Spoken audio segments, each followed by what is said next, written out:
have been impressed with the fact that there's been a number of research facilities, if you like, other organisations that have been producing more and more data on Omicron. Now, I think that this is partly because we're all starved for information about what this particular variant's going to do and how we're going to be able to handle that. And I can tell you from my own perspective, I am dubious. I am questioning almost everything that I see in relation to any of the information that's provided to us by no matter who the expert is, because our experience tells us that in the past they kept on changing what it was that we should or should not be doing, and that in the end the health advice almost became contradictory of the political whim of the people who were making the political decisions. So politicians had one view about how we should be dealing with the COVID, and the health professionals sometimes had a different view. We saw that primarily, particularly in the Trump administration, and to a lesser extent, we've certainly seen it from states here in Australia. So I am forever fascinated by what's happening in relation to our own handling of this problem. But I am more and more conscious, though, that it seems to me that we're becoming more considered, more instead of rushing into deciding what it is we should and should not do. And we'll put border closures and all the other stuff aside in Australia for the moment and how we're handling it here. But in terms of how we're thinking about the data that's coming through, I think that this is important because we're starting to see it differently. Now, I need to say, I am not a doctor. I know nothing about any of this. I am just reporting on what I've discovered in terms of some of the articles that I've read at this particular point. So this is about the Omicron data and what does it reveal to us according to one of the publications. Unfortunately, I know this publication quite well, but I didn't put it at the top of the page because I forgot to. But if you want to look at it, it's simply called New Groundbreaking Omicron Data Revealed. Just do that Google search and you'll probably find it. But what it's telling us is this, is that major new Omicron studies have revealed the variant may be around 40% less likely to put you in hospital than Delta. Now, I find that relatively encouraging. As an older person, we have to be considerate of my vintage. And it's important, therefore, to recognise that these old farts need to be cared for. And if it means that there's less likely chance of us being hospitalised, then I kind of see that as a good thing for myself and my peers. I just have to put my glasses on because I'm in trouble reading this. New data about the severity of Omicron has shown it is less likely to see this is the point, it is less likely to see people hospitalised than the Delta variant. So, I mean, given that we understood what happened with Delta and the astronomical number of hospitalisations that occurred, we should celebrate, I guess, the notion that the Omicron is not going to mean that we're more likely to wind up in hospital or be hospitalised. In fact, we're less likely to be hospitalised. So I see that as a positive thing. Now, the British study from London and Imperial College show Omicron are 50% less likely to attend hospitals and 40% less likely to be hospitalised for a night or more compared to Delta. So I guess we can argue that's a pretty positive change. I mean, I would think that even an improvement of about 10 to 20% would be acceptable.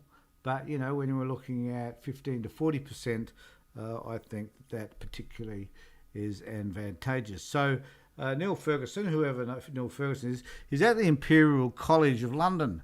So the name sounds impressive. So I'm assuming that Neil's pretty damn impressive.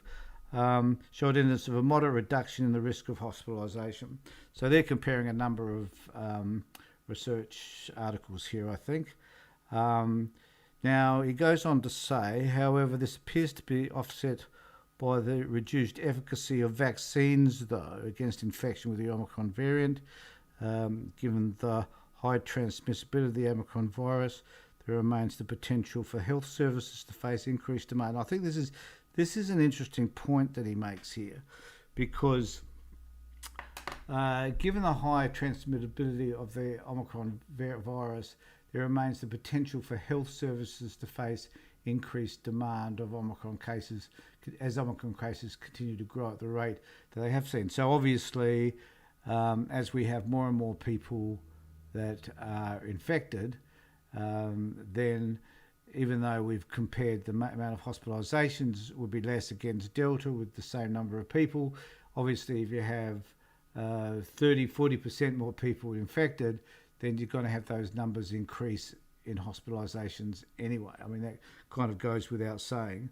And he goes on to say, what isn't clear is whether the decreased rate of severe cases seen with Omicron are because of characteristics of the variant, or whether it appears milder because it is coming up against populations. This is interesting. Coming against populations with greater immunity, like in England and South Africa. I don't know whether South Africa were miles behind at one point, so I don't know whether their immunisation rates are up higher. They might have had greater immunisation because more people contracted COVID, so who knows.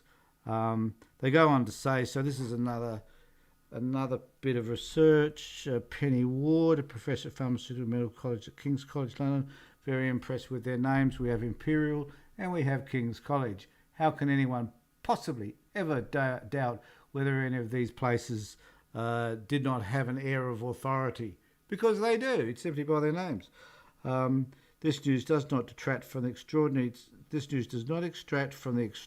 spread of this variant across the population, and the fact that even a small portion of people needing hospitalised care for COVID may be charged a larger number needed if the community attack rate continues to escalate. And that's the very point I was making before. And that's something I think that we all need to consider, is that we can kind of become complacent, I guess, a little bit around COVID, because it seems to have been with us for so long, since it's been friggin' ever. But we also need to be aware that even though we might become complacent because it seems to be everywhere, that it is something that you and I may not want to catch. Like I've been okay with the flu in the past, as most of us have. We get a cold, we get a sniffle, whatever, we get a headache. Sometimes you feel like you're going to die, but you know it's the flu and you get over it. With COVID, I feel a wee bit different about it. I guess I'm feeling slightly more threatened by the possibility as to what this virus can do. So I guess one of the things I think that we need to do is start to confront the fact that this virus will be here forever, maybe. And I have a lot of people say to me, well, we need to learn to live with it. Yeah, sure, I guess we do. And the other thing that really annoys me is that all of us will get it. Well, no, we won't. I mean, for the last 2 years, because of COVID and keeping away from people, I haven't had the flu. Normally I get it once a year, sometimes mild, sometimes a bit severe, but you know, it's been pretty mild over the last 2 years. I haven't had any at all. I do get the flu vaccine though, and maybe that's warded it off as well. Plus now, of course, with the vaccinations for COVID. So things have been on good. Maybe the answer is to keep away from people. And when I was discussing this with my wife earlier today, you know, it became apparent that the things that we don't normally do, we're now being trained to do. So, you know, washing the hands, cleansing the hands actually, making sure that you blow your nose into your sleeve, that you're always not blowing it over other people, that you're keeping a relative distance from people. Those sorts of things, I think, are things that just need to become perhaps part of our normal way of behaving, so that eventually we don't bring about actually contracting the virus. So maybe it's about changing our lifestyles, folks. Maybe that's the most important thing that we do. They go on to say here, I'll just finish with this, I think, people who are double vaccinated and receive a booster shot are 57% less likely. Oh, I love those percentages, man. People who are double vaccinated and receive a booster shot are 50%, oh, I better put that on the screen, are 57% less likely to have COVID-19 symptoms if they get infected, they found. So what we're doing, well, obviously, being double vaccinated is helpful, but, we need to get our booster shots to ensure that we're far more protected. And they're no longer talking about 80% protected. Remember in the outset, I think they were saying we were 80% protected, or some vaccinations were 90% and so on. Well, clearly, that's no longer the case. So there are some things that we need to be doing to keep ourselves safe.